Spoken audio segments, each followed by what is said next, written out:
then we will call the Planning Commission meeting on February 16th to order at 6:31. First on the agenda is approval of minutes. So moved. Second. Moved by Ed, seconded by Rich. Any changes at all? All right. All in favor of approving, say aye. Aye. Aye. Aye. And opposed, nay. All right, that is approved. Scott, do we have anyone for the non-agenda items? No, sir, we do not. Excellent. Anything we need to change around on the agenda, Sonia? Nothing from me. All right, then we can get right into A, early issuance of permits for Outlot 15 and 9 Springs. Do we have someone online to speak to this? No, we do not.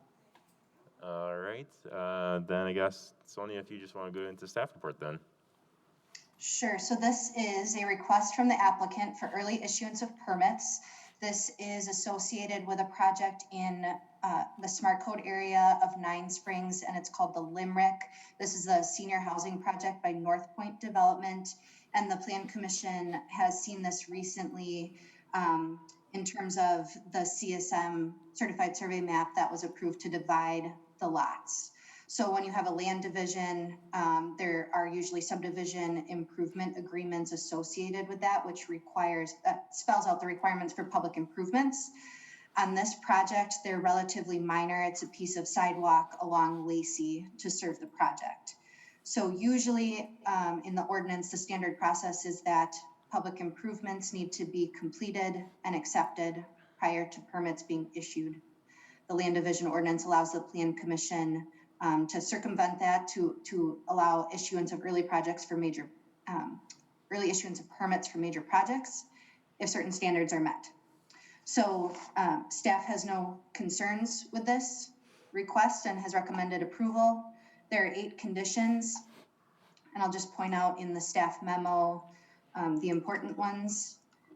Specifically, item number 3, the early issuance allows for work to start on the site, and that's typically just the horizontal work, so grading, footings, foundations, and utilities. But it does also authorize vertical construction, subject to approval of the fire chief, as long as the fire access and water access is there for safety reasons. So they can begin vertical constructions as long as the fire truck can get into the site and the hydrant's been tested. And then at that point, they can also have storage of combustible materials on site. And then the applicant will provide us an agreement indemnifying the city, and will also agree that occupancy will not occur until that sidewalk public improvement is completed.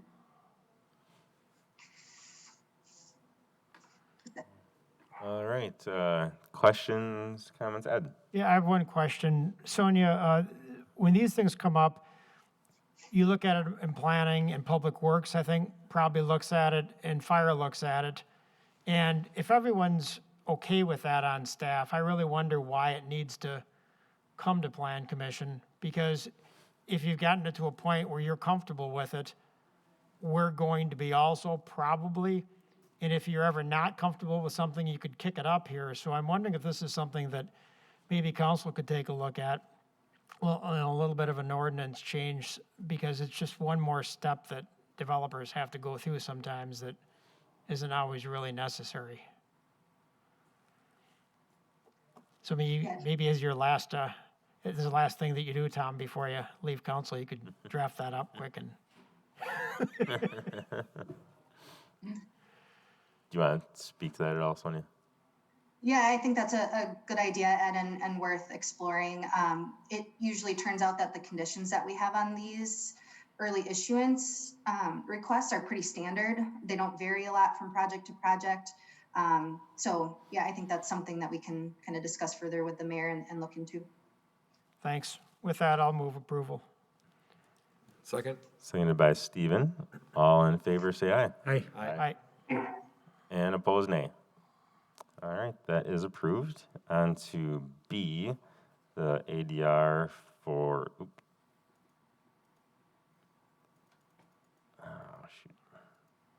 2920 Fitchburg Road for Hy-Vee.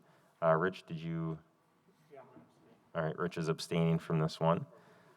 Or recusing himself, not participating in this one. Do we have someone online? All right, we do. All right, so whoever is going to speak first on this one, go ahead. Justin Frame, agent for the applicant, Hy-Vee. John Brem was unable to attend this evening. However, wanted to just note that this proposal is a direct response to some of the code items we had with the previous shipping container application, and the shipping container being much smaller and having Hy-Vee Aisles Online grocery operations already having outgrown the previous proposal. The proposal is largely consistent in its look and application on site. However, the parking stalls, which were under the canopy, have been reformatted to allow for more capacity and more queuing. There still is a canopy, albeit it is much smaller than the previous proposal, with the kiosk becoming larger. The intent of the configuration for the kiosk and canopy is such that it serves as a specific module on the site plan separated from existing customer parking. The intent being customers who have made an online order with Aisles Online are able to enter the designated travel lanes or drive-through lanes. There's 4 of those, allowing to queue those, and as they approach the kiosk, are able to have orders fulfilled either under the canopy itself or another row just immediately behind that location, with striped designated areas for staff to fulfill those online orders. This has been designed such that the existing landscape islands are remained in place, both north and south of the kiosk, and really creates a direct designated travel flow and wayfinding application for operations. I have Kelly with SVPA. She is the architect for Hy-Vee, and I'll allow her just to touch on the architectural elevations relative to the previous proposal. Hi, everybody. Basically, the elevations have not changed at all. The outer materials remain the same. The only change is that the building is much longer, but the basic overall design has remained the same.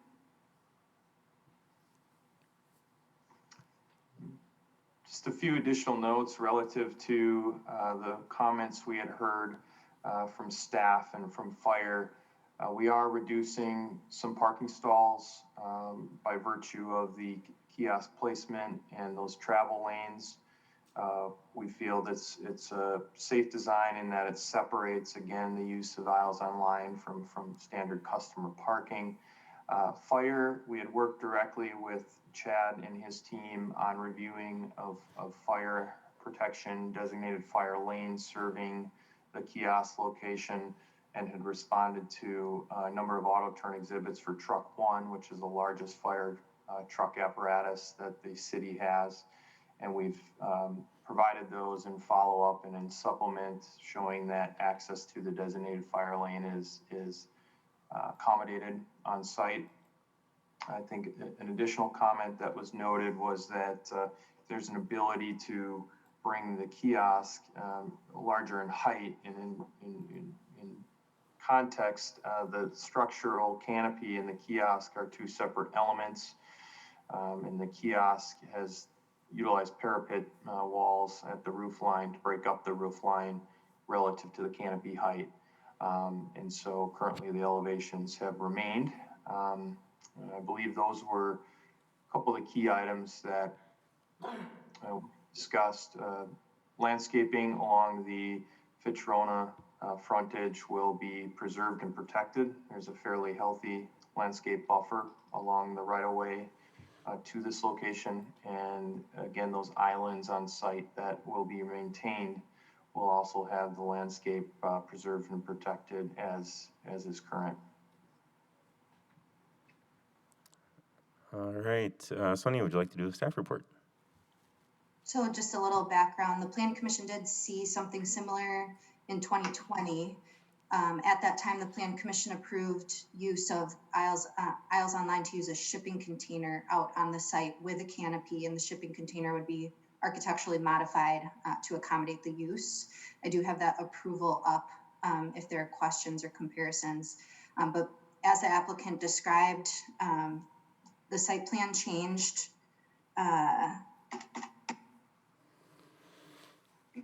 Fitchburg is running north-south, where my cursor is on the screen, and you can see the canopy runs perpendicular with 4 drive aisles there, sort of fronting on Fitchburg, and now the kiosk has been moved over into this row of parking stalls.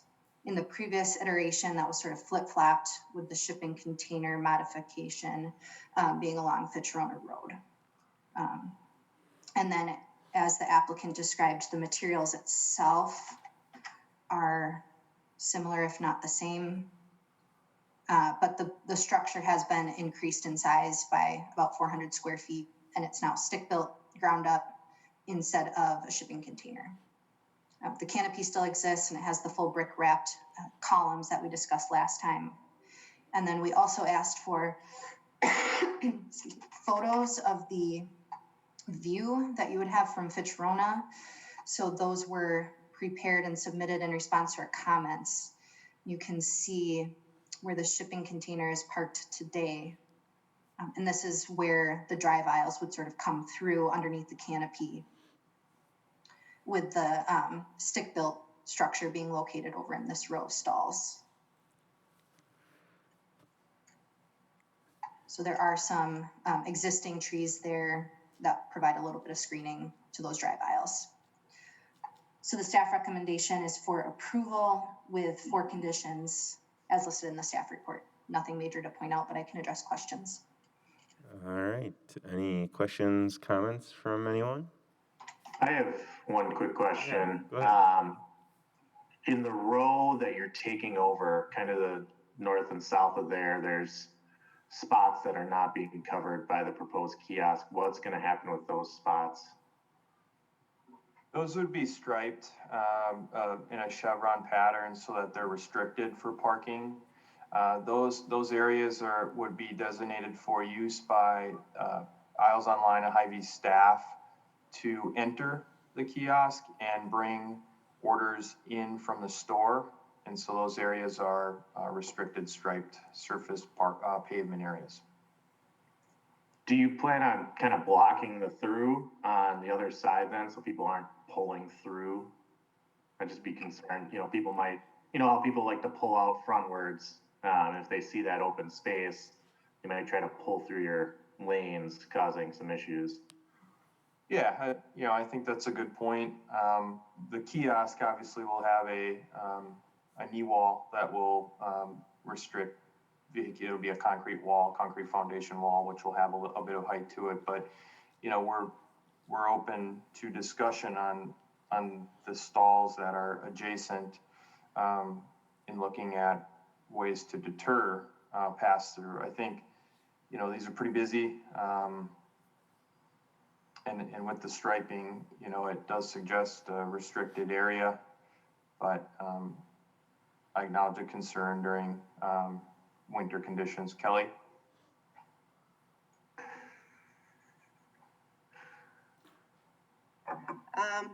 We haven't had this question arise before, but I don't know that you'd want to necessarily do anything architectural.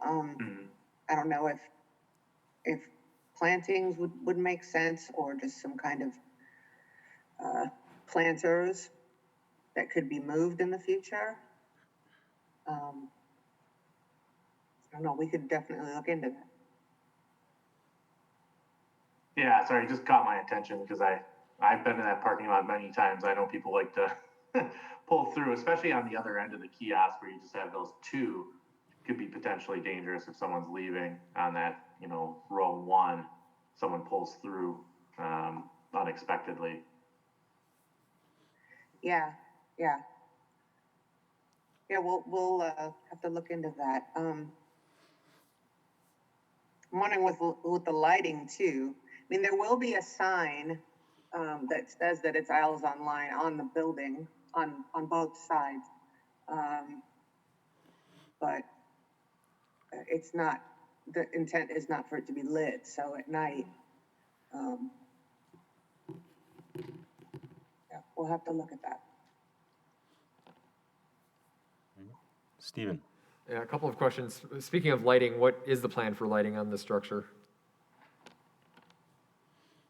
The structure itself doesn't have any lighting. The canopy does. The intent is that the canopy would provide enough light in addition to all the area lights that are already out there. Is this used during certain hours or all hours that the store is open?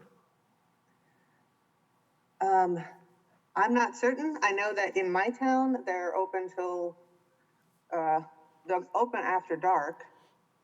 And it would make sense that they would continue to do that. I'll have to find out. The only, I understand the point of the canopy, but I would say the entrance door that you have, that would be what, facing the south? If there, I would assume that for your staff's safety, you would want some kind of lighting directly there. I don't see any HVAC anywhere in here, either rooftop or adjacent to the building. Are there plans for any HVAC? Right now, there's a couple terminal PTACs on the short ends of the building, and that's, we don't plan anything else being added. Yeah, they're a through wall unit basically. Got it. My last question then is really for the canopy. Is the purpose of the canopy to actually serve as covering from the elements or just a design feature? Because looking at it, it doesn't look like it's really useful, in my opinion, given the height and the narrowness of it. Yeah, I would say that it's kind of both. It orients people to, you know, if they're in a long line, they can tell, okay, once I get up there, then I'll finally get my groceries. I think just to simplify the design, we didn't really want to have it a lot wider, but it's, I think, primarily a design thing to orient people. But there's also light there, so that, you know, it's going to draw them to that area. It's 16 feet wide, so, and it's to the underside, it's about 14. So, you know, if you have wind-driven rain, it's still going to be awful being out there. But, you know, it's a parking lot condition. I don't think the intent was to try to, you know, create some kind of a enclosed into, you know, like a parking garage type space or anything like that. Yeah, the way the prototype's laid out right now, it does cover the back half of the pickup stall, the first row pickup stalls, and then it covers the striped staff lane, which, you know, as you're picking up groceries, you're in your vehicle. It's a no-touch, you know, component to the pickup and fulfillment of orders. But I think the intent would be that staff would have some protection from the elements if it was raining and staff are constantly going in and out, that they do have that row of striped area to serve the rear loading, you know, trunks and back lids of vehicles would be covered. Ed? Why is this a separate building? I mean, it seems inefficient to have to take the groceries out to this building and then have people pick them up. I think that I would say that in some of the facilities, they don't have the room for it. So it's partially for the room and also to kind of streamline the throughput for customers that are using this option.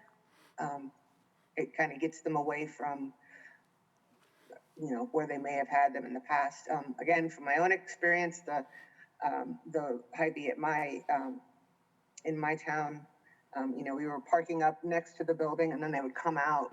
But that, you know, eats into a lot of the, you know, parking that's right next to the building. I think their idea was to use the far edges of the parking lot where they, you know, there's not as many cars typically. Yeah, and as we've been told, the volume of these has steadily increased and is projected to continue that path with what's happening in the world and certainly the offering of convenience. We look, you know, there's a number of options, but really to keep the trip generation, which is coming for aisles online, those would be the same customer who might come and park and go into the store. And now that they're coming to aisles online, they really don't do that. And so the volume paired with keeping that traffic and that queue during times of high volume, the numbers are kind of staggering what they can do during, say, the day or two before Thanksgiving. To get that away from pedestrian terraces up along the building and where crossings are for pedestrians, et cetera, is really the main intent of having it as a separate module kind of away from the building. So if you were starting from scratch at this site, would you have put in a tunnel? A tunnel? Yes. Probably. Yeah, I mean, just think of it. I mean, you gotta go out. All right. You gotta pick the groceries, package them, get into boxes, whatever you're gonna do. Then take them out to this thing, and then put them in this thing, and then people pick them up. It just seems really inefficient. But I mean, I don't have a problem with it. I'm just They're not curious. putting a tunnel in, so. What? They're not gonna put a tunnel in at this point. No, but I mean, I'm just wondering if that's what you would do if you were thinking about this from the beginning, so that you don't have that situation. I don't know. I guess, I think in areas of more urban density with structures and, you know, perhaps some of the, you know, I think of some of the public stores in Chicago and some of the larger areas that probably would be a more feasible option. I think if you look at what most of the retailers are doing, you know, Walmart, Targets of the world, they do have a very similar operation, and it does entail a separation from the store and allowing staff to bring those orders to fulfillment, you know, exterior. And so, but I like the thought, but you know, it's fairly consistent with what most retailers are doing in the kind of auto-oriented grocery pickup convenience that the current market is demanding. and to me, I think there is a big safety component of having this traffic coming in and out away from where people are walking. Sure. You know, I think that's the biggest thing for me, is the safety of, if people are walking in and out of the store, you don't necessarily want that to be where most of the traffic is kind of driving. Just lined up waiting to there. get through. Yeah. Yeah. And there's probably also a marketing advantage of the visibility and having people say, oh, wait a minute, maybe I should try that. What's that? Yeah. Oh, we were there the other day, and there was a big long line of people parked right in front of the building waiting to pick up stuff. I assume the weather was terrible and cold. No one wanted to get out of their cars. I Feel bad for those poor unless it had nothing baggers. to do with COVID, they just didn't want to go outside. That's my first job at 16. I feel bad for the staff that has to do that, deliver those groceries. Yeah. All right. Yeah. They should have a tunnel. Starbucks Fine Foods had no tunnel for me. So. All right, I'm off track. Other questions, comments at all? All right. I move to approve ADR at 2920 Fitchburg Road with the 4 conditions as noted by staff. Seconded by Tom. All in favor, say aye. Aye. I, Opposed, nay. And then 1 abstention. Rich. All right. All right, moving on to both C and D. If someone could postpone those until next month. There's some issues that have come up with these two. And, yep, thank you. And so we're going to review them hopefully next month instead. So if someone could just postpone these, that'd be great. I move to postpone final plat request A 2374-21. Seconded by Tom, moved by Stephen. All in favor of postponing for a month, say aye. Aye. Aye. I, And opposed, nay.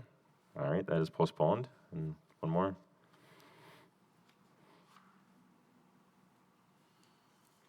I move to postpone for 1 month ordinance 2021-0-02. Second. Second. All right, seconded, I'll give it to Zach on that one. Moved by Steven, all in favor of postponing D, say aye. Aye. Aye. Aye. And opposed, nay. All right, that one is postponed. All right, now to E. And I'm not sure who's going to talk about this. Wade or So the Sonia? agenda, the agenda item is written as potential modifications to the Park and Rec zoning district. So this is written as just a discussion item, and I'll go back up to the agenda here. And so this is related to the hub project off of North Fish Hatchery Road. And Wade is here. He's going to give the Plan Commission an update on the design of that project and kind of the intent and status of potential construction for phase 1. The design as it's conceptualized now might result in some modifications, some requests to modify the Park and Rec zoning district. So the exact language of that would be discussed at a future meeting. And again, this is just a preview. I don't want to give away too much of Wade's presentation, so you can go right ahead. And we'll keep them in suspense for a couple minutes. So, Sonia, can I share my screen or? Yep. I will stop.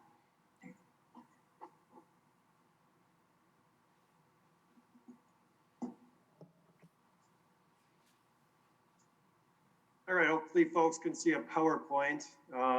Yes, we can. And hello again, Plan Commission. It's been a while. Hope you've all been well. Yeah, it's going to take about 10 minutes of your time tonight, and then certainly could take any questions or comments the group might have. I know some of you have seen this before, so I apologize for the repeat. But want to talk just, again, our Healthy Neighborhoods Initiative, just give a kind of an update on that, and then more specifically talk about our hub project, as Sonia mentioned. So again, we'll just touch on H&I big picture, use the acronym H&I to talk about the initiative. We'll talk about a specific neighborhood, North Fish Hatchery Road, and then a specific piece of that neighborhood, the hub. And then we'll talk about the hub and some potential, again, tweaks to our city's current zoning code. So again, healthy neighborhoods, what are they? It's really about equity, diversity, integration, stability, and sustainability, all leading to that idea of social, economic, and environmental health. So in terms of where we're talking about with our H&I, our initiative, again, 3 priority neighborhoods all along the northern tier of Fitchburg, southern border of Madison. So moving west to east, Verona Road West, just west of Verona Road. The Belmar Renaissance on the Park neighborhood, kind of the traditionally known as Allied Drive area, just to the east of Verona Road. And then again, our Fish Hatchery Road neighborhood, which we'll talk more about tonight. So again, just quick reminder, we do have a strategic plan that guides our initiative's actions and very specific action items in that plan that was adopted in 2019. And when I talk about the plan, I use the kind of alliteration of the 4 Ps. So it's really about people, programs, and places, ultimately all working together to create partnerships to help advance and implement the initiative. So let's talk about a place, this being the hub. Again, we're talking North Fish Hatchery Road neighborhood, essentially a 3.5 acre site in the heart of our neighborhood. At this point, both city and private holdings.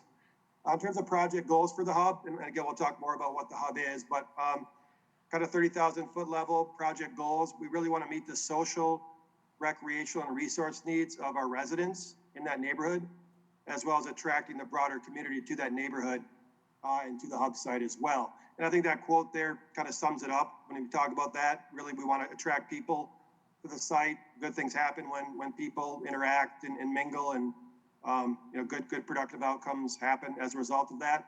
So that's certainly a goal. And then I think just as importantly, we want the hub to serve as a stabilizing catalyst to spur new investment and enhancement of property values in the neighborhood and along that corridor without displacing our current residents. So as we kind of engaged around the hub, we did kind of use what I'll call an organic grassroots methods. I think we know as city staff that traditional planning and engagement efforts don't work in certain neighborhoods. We just don't have the cultural relevancy that those neighborhoods require.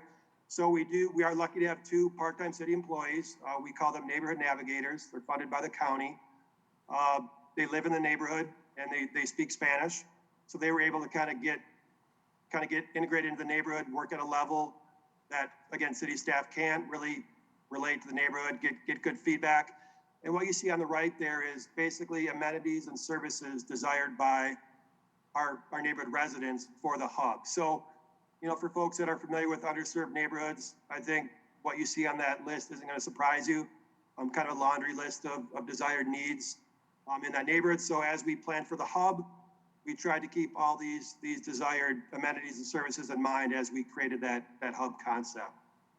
So with that in mind, this is our hub concept. We'll get into some visuals in a few minutes that'll, I think, bring this map to life a little bit. But again, to familiarize folks, we're talking just off the screen to my right, North Fitchburg Road running perpendicular. We got Traceway Drive. Our golf course is kind of down here on the southern part of the site. So we have broken up this project into two phases. Phase one in the blue there is north side of Traceway. I would say a very recreational focused phase. Really, it's about what I'll call enhanced park space, and I'll talk more about that. So that's slated for development in the next year plus. Phase two is more of a traditional community or neighborhood center. And we'll talk more about what that looks like as well. So again, some renderings. Again, hopefully these kind of bring to life what we're talking about with this hub concept. So this is looking northwest on Traceway Drive. And I'll just kind of touch on a few features of this site. Again, this is really that essentially park space, really enhanced park space.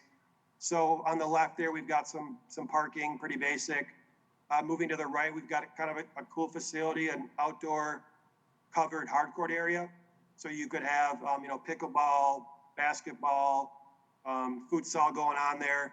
And then you could also transition into hosting neighborhood gathering or social events, you know, things like farmers markets, little concerts, you know, those sorts of things as well. And then we do have a really nice, this is actually a park shelter, but we're designing it in a way that it's maybe a little bit more, again, enhanced than a traditional shelter. So potentially we could have a little space for city staff to kind of keep eyes on the site. You know, we could have reservable rooms for community events, you know, maybe a couple computers, mini classroom, you know, that sort of thing. And then we have this, what we call a pedestrian spine. So this is kind of our way to connect, again, the north side of Traceway to the south side. And not just functionally connection, but also like, again, an area that could potentially host events. You know, we have food carts mocked up on there, so I think that's a really nice feature. And then two things you can't see in the back, which I'll talk about in the next slide. We have a really cool playground concept, as well as a bike feature that we're calling a bike pump track. So that's, now we're looking the other way. We're looking southeast towards Traceway from the back of the site. Again, Traceway Drive is running through here. Now, these are those two features I mentioned. You know, the bike feature, obviously, Fitchburg. I think we're really trying to enhance our identity as a city. I think biking is one thing we can hang our hat on. So we thought it really made sense to think about a unique bike feature at this site that would, again, draw people to it, but also really enhance Fitchburg's bike identity. Now, this would be a unique feature in the region. Nobody else currently has this idea of a pump track.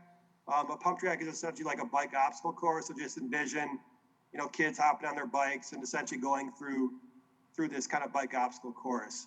And then again, we have a really, just kind of a really enhanced playground. You know, I'm thinking like a McKee Farms Park type amenity in terms of a playground. And then you just see kind of the back view of some of those features I previously mentioned, that covered outdoor recreation area, the park shelter, that pedestrian spine, as well as, you know, kind of a picnic area. And I think we are envisioning hopefully a food and drink concession as well. So just again, a site that really has something for everyone. And then one other quick thing, you know, we are seeing some new development in the corridor, bringing in, you know, young professionals.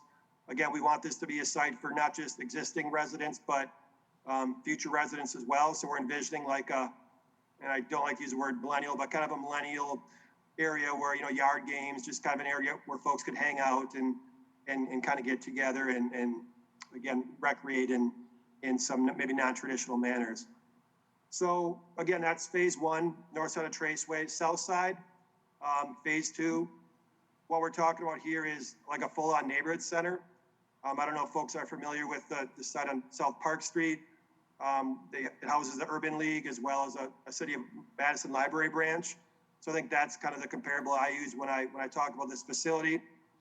So think about space for city staff. You know, we could have rec staff up here, senior center staff. We could have, again, community rooms, classrooms, rec rooms, meeting rooms. And then I think, again, the third component is really this idea of third-party organizations that are currently or want to serve the neighborhood. They could essentially rent space at market rates in this facility. So again, the city could derive some revenue from those tenants, as well as creating kind of this one-stop shop for neighborhood residents in terms of services and resources. So in terms of, again, this is, you know, stuff we've been at for quite a while. We do have that concept kind of laid out. In terms of next steps, we are currently working to contract with a consultant to do what I call the final design. What you just saw was kind of, I'll call it a concept, you know, more puzzle pieces. Now the idea is how do we refine these pieces and fit them all together on the site. So we'll be working with that consultant over the next 6 to 9 months, engaging with the neighborhood to really get that final design. Once that final design is determined, we will begin construction. Best case scenario, late this year, more likely spring 2022. And in terms of how we're paying for this stuff, I do want to point out that my understanding is we have a fair amount of existing parkland dedication funds that will be used to make this happen. And then concurrently, staff will seek out, at least in my head, 3 grant opportunities. So as much as we can do to put money back into the city coffers, that will certainly be a goal of city staff. And then I think there is a potential, I'll just call it corporate philanthropy. You know, I think there is folks in the city, we've had some informal conversations with that know what we're doing with the hub and would really like to be a part of this at some level. So we're just trying to figure out ways for them to, again, help support this idea. In terms of phase 2, again, we're talking the south side, kind of that full-scale neighborhood center. That is a few years out. Staff is really pushing that before anything happens with that. A good first step would be what we call an operational management study / analysis to figuring out, you know, what kind of market rates, what kind of market rents we could expect, you know, what are operating costs, who's going to operate it, all those really nuts and bolts that we need to have figured out before we move forward with a final design and construction. Again, that's a few years out. I imagine there'll be some future discussion, you know, as that phase continues to evolve. That would obviously require funds in the future, probably from parkland dedication as well as general city funds. Just like phase 1, staff will seek out grant opportunities. And then also like phase 1, I envision potentially some other funding sources bubbling up as the project evolves. So kind of maybe wrapping things up, you know, Sonia did kind of give a nice lead in terms of the agenda item title. You know, I just want to talk about, you know, why staff is proposing going down this road of looking into potentially modifying our PR zoning district. You know, I think generally speaking, and this wasn't a memo that staff put in your packets. Hopefully folks have had a chance to look at that. But I think it really is about promoting urban form per our comp plan. You know, I think the idea here is we want to create kind of a land use dynamic similar to maybe what you'd see in Smart Code or PDD, but those aren't options for us up here. And then I also think this idea of healthy neighborhoods, you know, we talked earlier about what are healthy neighborhoods. I think the modifications we'll be proposing will help us move towards that goal.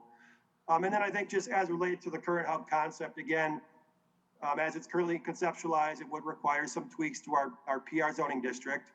But really, to me, the concept is about creating maximum optimal use of a very small urban park property. And again, as we redevelop in the city, we are likely to see similar sized properties as park space. And how are we going to conceptualize and develop them? So I think that's something to think about. And I just want to kind of go up to the left side here. And on that point, you know, we have 2,500 approximately residential units in the neighborhood and literally 0 City of Fitchburg developed parks. So as a planner that's kind of overseeing this process, I really want to get this park property right. I want to create a park property that does justice to all those residential units and the fact that we don't have any developed parks in that area. So that's why you see a lot going on, you know, at the site. So I think that's important to keep in mind. And then I think another thing to think about here is, you know, our PR zoning district is essentially a public land zoning district. There are a few private properties that are zoned PR, but when we talk about changes, potential changes to the code, you know, really we're talking about lands that we own, or, you know, Dane County owns, or DNR owns. So really good faith actors when we talk about, you know, use of land and zoning. And I do just want to quickly mention precedent. You know, I think there could be a perception that we're, you know, tweaking a code based on a desired imminent future use. That could be argued. I would point out that that's not unusual for the city to proceed in that manner. In my head, I can think about 3 instances in the past couple of years where we've tweaked our code based on desired imminent future uses. So I'll throw that out for consideration as well. And then, you know, more in terms of what we're talking about with these potential zoning district modifications, the idea of reduced setbacks, increased lot coverages, again, to accommodate those more intensive park uses while still meeting all our stormwater requirements. So again, staff has been thinking about this stuff and will continue to think about options that best achieve city goals as it relates to potential modifications. The idea would be, if the commission is agreeable, you know, to come back in March or April with some proposed changes. So with all that in mind, you know, we do have a couple options that staff has been discussing. And Sonia, I don't know if you want me to lead into those, or if you want me to turn it over to you to kind of talk through those in general terms. So I'll defer to you on, I guess maybe the first place to stop is just any questions or comments on the hub, and then we can maybe get into some of those options. I guess I just wanted to clarify a few things. The development of that park up there has been approved by council, but the things and what happens to that park are not at this point, frankly. There's a few things that I think are needing a lot more discussion on the council level that I heard. One is the shelter having essentially indoor space for offices and computer labs. My understanding of how it's been explained in the past is that it is a nicer shelter, similar like McKee Farms, where there is maybe an indoor area that can be used, but to have offices and computer labs is something new for phase 1. Phase 2 in the community center piece, I think it makes sense over there. Aaron, if I could just, and I may have misspoken. Okay. I mean, I guess my thought is literally like an information desk where maybe a neighbor navigator could sit for a few hours a day to help direct, you know, people or oversee the property. And then, you know, maybe a computer or two, if there's, you know, that is a need up there. I think that's pretty apparent. But yeah, I mean, if there's concern about those uses, we can rethink that. And the other thing that you spoke about is it definitely needs a playground up here. You said it would be like McKee Farms Park, though, which is a huge, really expensive playground. That was a new thing to me as well. So I guess that'd be another concern. Obviously, we need playground equipment up there, but that's very expensive. Yeah. Something like McKee. Again, maybe not that scale, but I guess what I was trying to get at was a playground of a unique element that would draw people to the site. You know, not just a swing set and a slide. I don't even know if those are things anymore, but, you know, something that, again, I think, given the fact that we have zero park space up there, you know, something that reflects the needs of that neighborhood. Mm-hmm. Yep. Okay. And I think, you know, one thing that we've talked about, and the renderings are fine for now, and I think as we continue to develop, one of the things we need to also be careful about with safety is where the gathering places are, because in the renderings right now, a lot of it is on the back side of the building, which is a little bit concerning just in terms of having visibility to the street and, you know, the safety components to that. I am okay with, you know, having the buildings closer to the street and maximizing the space, but I think we need to, you know, one of the things I've given feedback about, and as we develop this, that we'll need to look up at is having those gathering spaces on the side of the building more than the back of the building. But in terms of just, you know, what he's talking about with the urban form, I'm okay with that and maximizing the space. But, you know, we need to be careful about where those gathering spaces are. Otherwise, you know, I think that it is an area that is very underserved. There actually is a park in the area. It's a very small park. There's not much to it, right off of the golf course up the street. It's not a quality park, and this is definitely needed. I mean, this would really be an area park for this area that doesn't have one. So. Yeah, and I think, yeah, and I guess to your first point, Aaron, I mean, I think we've been in discussion with our police chief about, you know, environmental design and safety and all those sorts of things. And yeah, as I mentioned, you know, these are really just puzzle pieces, a concept.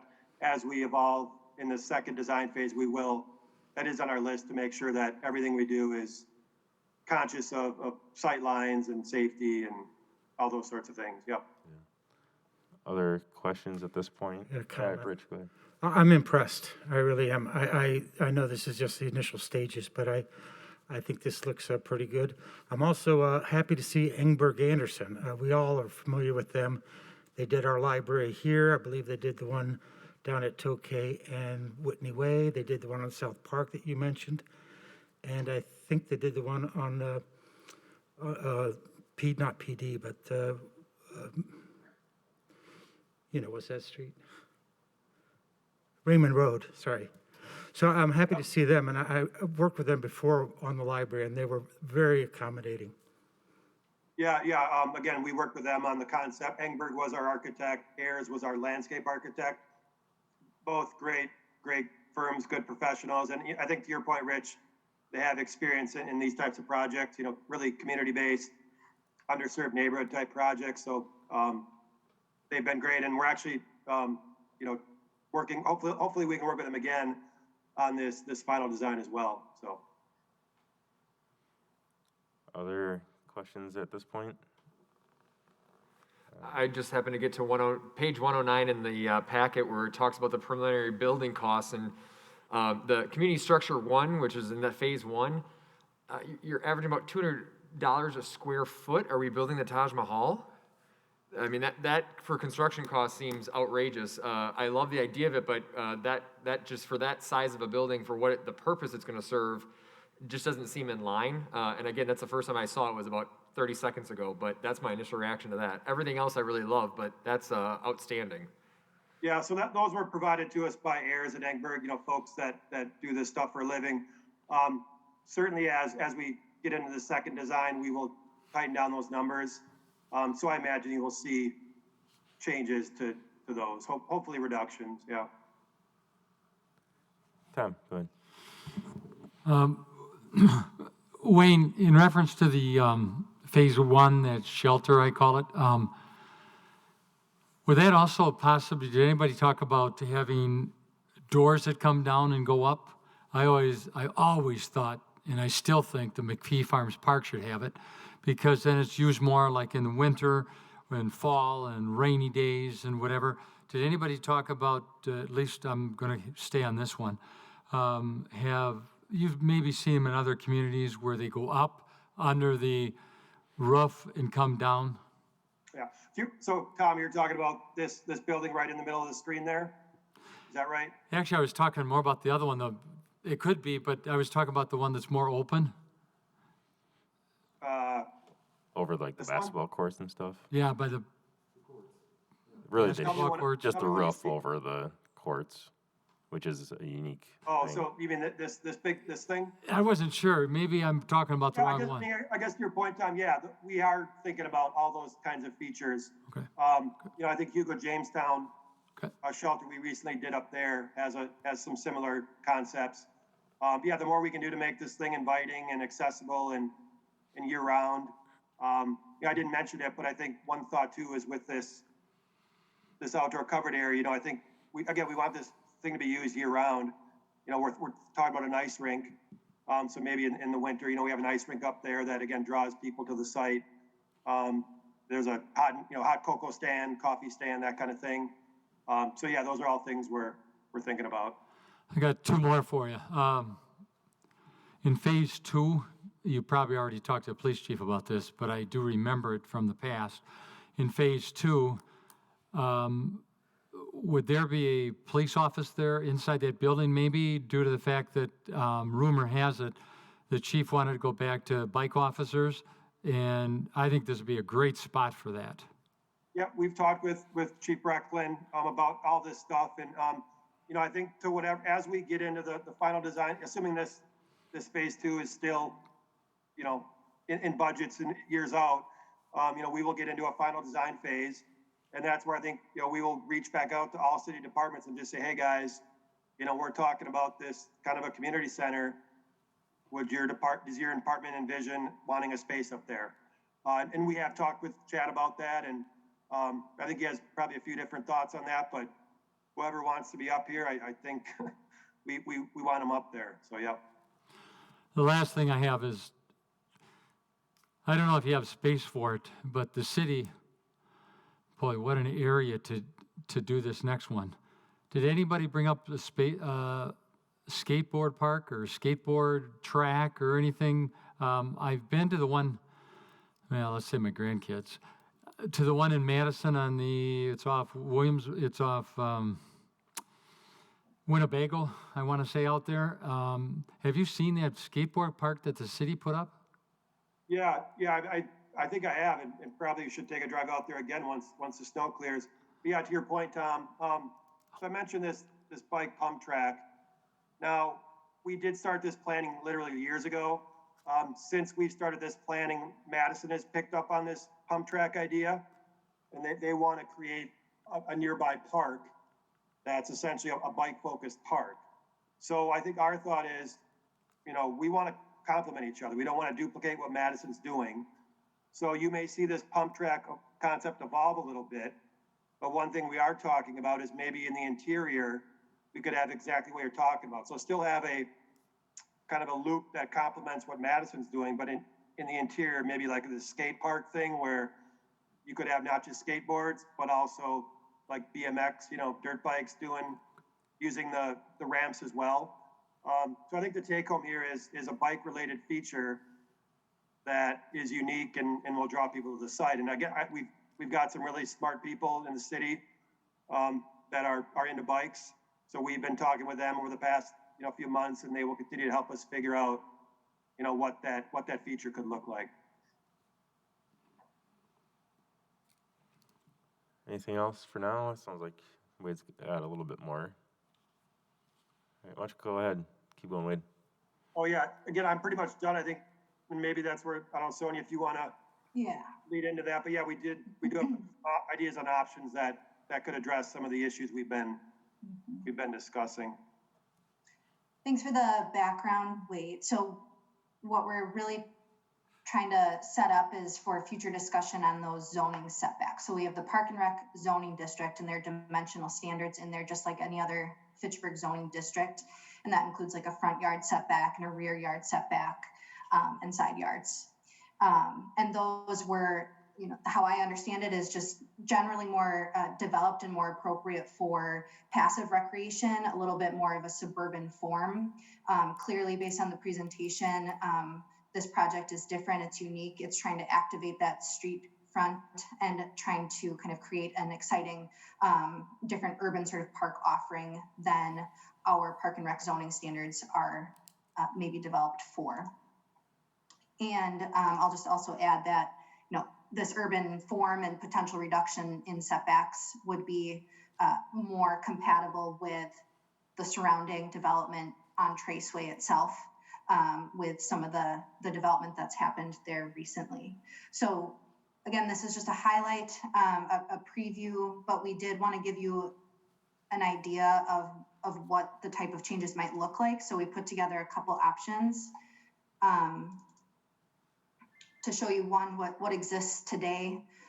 So for example, these are in black text, the existing zoning setbacks for Park and Rec districts. The front setback for structures is 25 feet.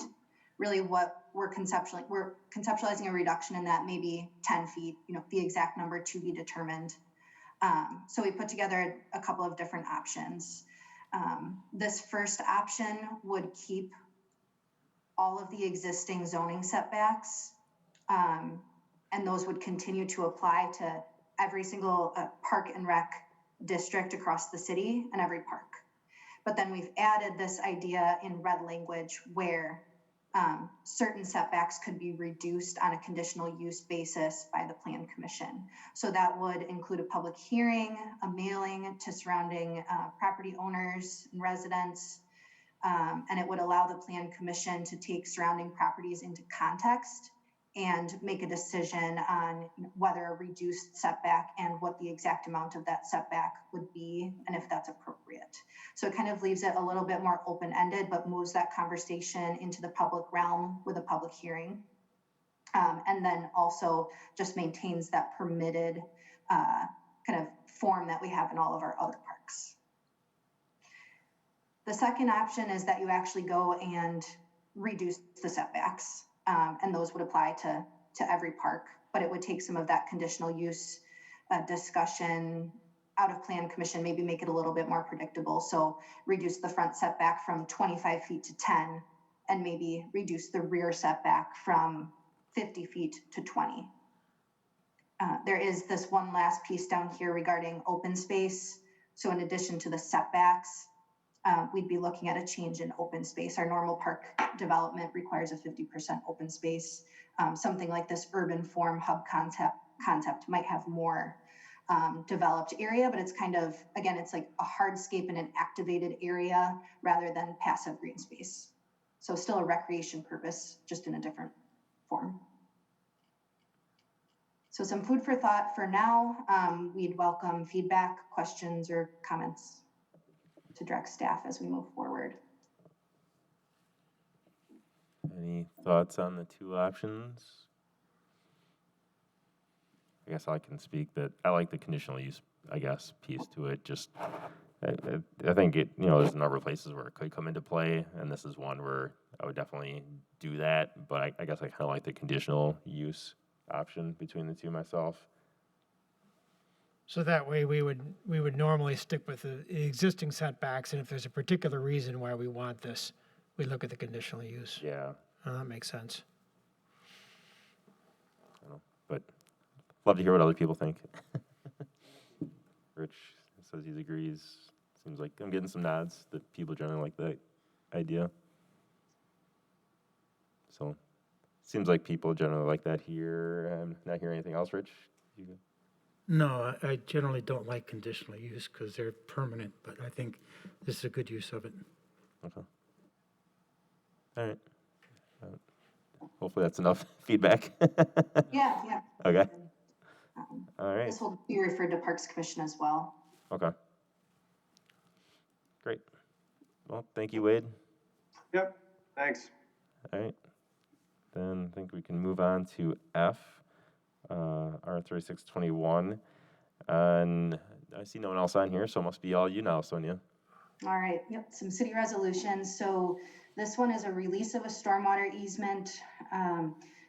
Sam Cook, property owner on Lacey Road, recently came to us with a CSM, and he created 2 lots. And he talked a little bit about this at the meeting, where this stormwater easement was recorded some years ago, and it was actually recorded in the wrong spot. It doesn't align with the actual drainage ditch on the property. So before they record that CSM, we need to release this easement. And then when they go and record the new one, at the same time, they'll record the new easement location to just clean that up. All right. Tom.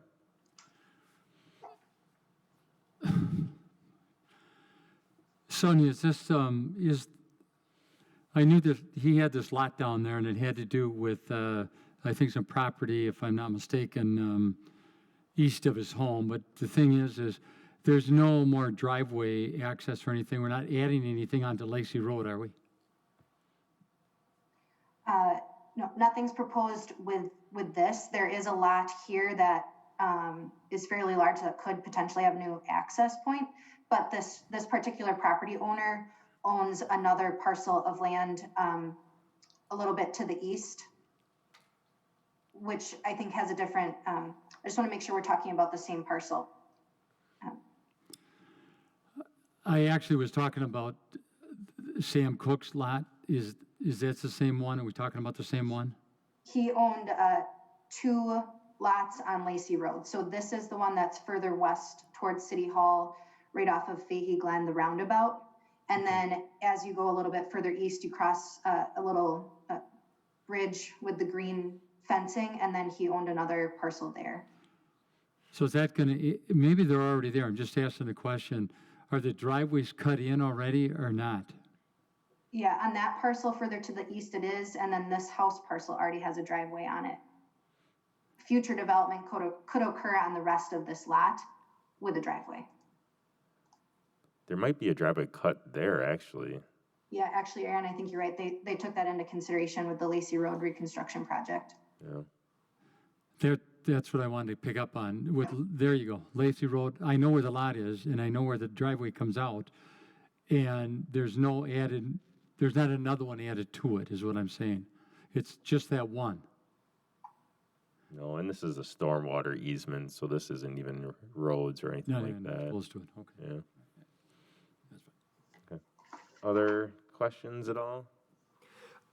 Just one note, I'm looking ahead in the agenda where we've got something that was supposed to happen 5 years ago and didn't happen. So when you say that when they come back to redo that, and the new easement will be included in that, how do we ensure that gets included, I guess? Is that just up to staff to make sure that when the new stuff gets recorded, we include that new easement? Yeah, so staff serves as the gatekeeper of that, and we don't, the city has to sign the certified survey map in order for the applicant to take it to Dane County Register of Deeds and have it be recorded and become effective. So anything that the Plan Commission approves, like these conditions of approval, staff holds on to that and makes sure that all of those are satisfied before we go and sign the CSM and allow them to have it recorded. So this was exactly one of those situations where that condition exists, and we'll make sure it's satisfied with, or else the CSM can't be recorded. Thanks. Anything else? Move approval of resolution 3621. Second. All right, Ed, and seconded by Stephen. All in favor, say aye. Aye. Aye. And opposed, nay. All right, that one's approved. Next one, Sonia. All right, so go to the agenda item.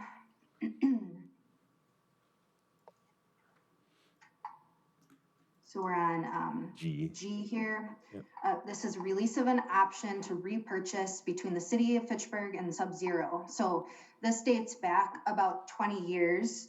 And my understanding of the history, in brief, is that Sub-Zero acquired some of the Barth farm off of McKee Highway PD, and subsequently then developed their manufacturing campus and other development in that area. At the time that they acquired some of the Barth farm, there were 2 homes located there right south of McKee, kind of where the Spoke intersection is aligned today. And the city sold that property to Sub-Zero, but maintained an option to repurchase it.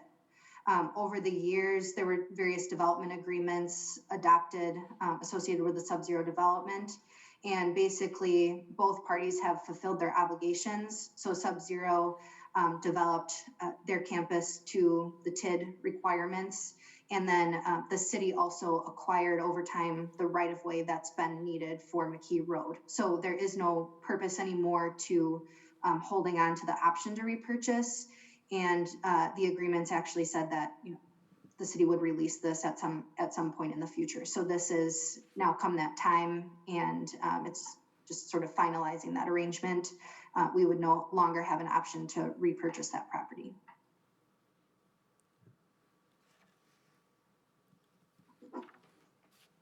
Yeah, I think the McKee Road thing was a big thing to make sure we had enough right away, and we're not going to make Spoke a 4-way intersection. So there's really no need for the city to repurchase that. I'll just add too that this has been reviewed by the city attorney, kind of shepherded by her, and then also by Public Works and Economic Development to make sure that all the obligations have been fulfilled. Anything else? Move approval of R3721. I'll second. All right, Ed, and seconded by Rich. All in favor, say aye. Aye. Aye. And opposed, nay. All right, that one's approved. On to H. This is actually associated with the Riversong development and can be tabled. Okay. I can explain more. So it's